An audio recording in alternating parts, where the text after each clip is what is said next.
নমস্কার বন্ধুরা, মোমোস কিচেনে আপনাদেরকে স্বাগতম জানাই। আজকের পর্বে একদম মসৃণ খেতে সুস্বাদু একটা পুডিং তৈরি করে দেখাবো। আশা করছি আপনাদের কাছে ভালো লাগবে। এই পুডিংটা বানানোর জন্য চুলাতে একটা পাত্র বসিয়ে দিয়েছি। এর মধ্যে 1 লিটার দুধ দিয়ে দিয়েছি এবং মাঝারি আছে দুধটাকে জাল করে নিতে হবে।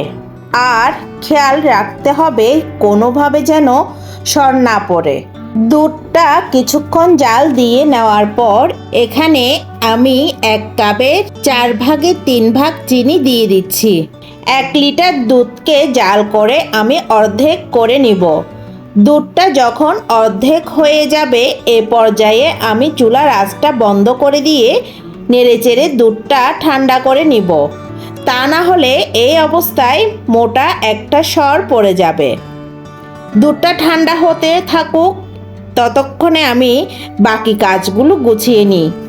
এই জন্য একটা পাত্রে 1 কাপের 4 ভাগের 1 ভাগ চিনি নিয়েছি এবং সেই সাথে নিয়েছি 1 টেবিল চামচ পানি। এই দুইটাকে একসাথে জাল করে আমি ক্যারামেল তৈরি করে নিব।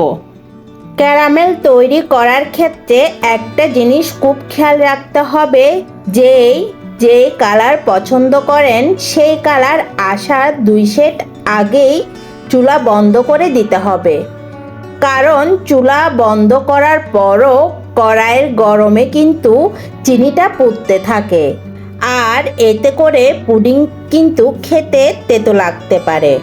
গরম থাকতে থাকতে বাটিতে ঢেলে চারপাশে ছড়িয়ে দিতে হবে, তা না হলে এক জায়গায় জমাট বেঁধে থাকবে। ক্যারামেলটা যতক্ষণে বাটিতে সেট হচ্ছে ততক্ষণে আমি দুধ এবং ডিমের মিশ্রণটা রেডি করে ফেলি। এইখানে একটা বাটিতে 3টা ডিম নিয়েছি। এর সাথে আমি হাফ চা চামচ ভ্যানিলা এসেন্স দিয়েছি। ডিমটা হালকা একটু ফেটিয়ে নিয়ে আগে থেকে ঘন করে রাখা দুধ দিয়ে দিচ্ছি। এই পর্যায়ে এসে 1 টেবিল চামচ কর্নফ্লাওয়ার দিয়েছি এবং সেই সাথে স্বাদ বাড়ানোর জন্য সামান্য একটু লবণ দিয়েছি। সব কিছু ভালোভাবে মিশিয়ে নিব। যাদের পুডিং ভেঙে যায় তারা চাইলে আমার মতো কর্নফ্লাওয়ার ব্যবহার করতে পারেন, এতে ভেঙে যাওয়ার ভয় অনেকাংশে কমে যায়। ক্যারামেলটা যখন ঠান্ডা হয়ে যাবে, একেবারে সেট হয়ে গিয়েছে, এ পর্যায়ে এসে মিশ্রণটা আমি একটা ছাঁকনির সাহায্যে ছেঁকে নিয়ে বাটিতে নিয়ে নিচ্ছি। মিশ্রণটাকে অবশ্যই ছেঁকে নিতে হবে, তা না হলে পুডিং মসৃণ হবে না। পুডিং অনেকভাবে সেট করে নেওয়া যায়, তবে আমি আজ একদম সহজ পদ্ধতিতে করে দেখাচ্ছি। এর জন্য একটা বড় পাত্রের ভিতরে একটা কিচেন টাওয়াল বিছিয়ে দিয়েছি, তার উপর একটা স্ট্যান্ড দিয়েছি যাতে বাটিটা না নড়ে। তার উপরে বাটি বসিয়ে এর চারপাশ দিয়ে আমি পরিমাণ মতো পানি দিয়ে নিয়েছি। পানিটা এমন পরিমাণে দিতে হবে যখন পানি ফুটে উঠবে সেই সময় যেন বাটির ঢাকনা বা তার নিচে থাকে। উপরে উঠে আসলে কিন্তু পুডিংয়ের ভিতরে পানি চলে যাওয়ার সম্ভাবনা থাকবে। পাত্রে ঢাকনা দিয়ে প্রথমে আমি হাই হিটে পানিতে বলক তুলে নিয়েছি। যে পর্যায়ে এসে পানি ফুটতে শুরু করেছে ঠিক সেই সময় আমি চুলার আঁচটা একদম কমিয়ে দিয়ে 28 মিনিট রান্না করেছি। তবে এই পুডিংটা হতে কারো কারো ক্ষেত্রে 2 মিনিটের বেশিও লাগতে পারে, কারো 2 মিনিটের কমও লাগতে পারে। এটা নির্ভর করবে চুলার আঁচটাকে কতটুক দিয়েছেন তার উপরে। একটা পরিষ্কার ছুরি দিয়ে চেক করে নিয়েছি, পুডিংটা হয়ে গিয়েছে আমার এ পর্যায়ে যদি পুডিংটা না হতো আমি হয়তো আরও 2-1 মিনিট এটাকে রান্না করে নিতাম, তবে খুব বেশিক্ষণ রান্না করা যাবে না, এতে করে পুডিংয়ের ভিতর ছিদ্র ছিদ্র ভাব হয়ে যাবে।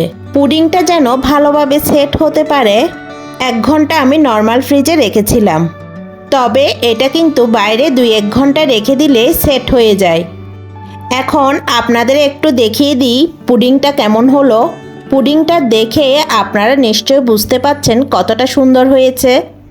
একদম পারফেক্ট হয়েছে। বাইরে থেকে পুডিংটা দেখতে যেমন সুন্দর হয়েছে, ভেতরেও কিন্তু ততটা মসৃণ হয়েছে, আর খেতেও কিন্তু অসাধারণ ছিল।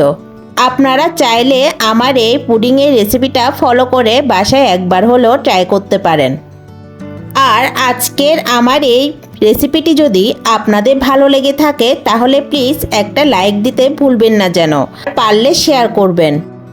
আর আপনি চাইলে আমার চ্যানেলটি সাবস্ক্রাইব করে রাখতে পারেন।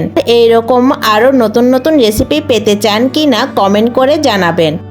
নতুন আরেকটা রেসিপি দেখার আমন্ত্রণ জানিয়ে আজকে ভিডিওটা আমি এখানেই শেষ করছি। সবাই ভালো থাকবেন, সুস্থ থাকবেন।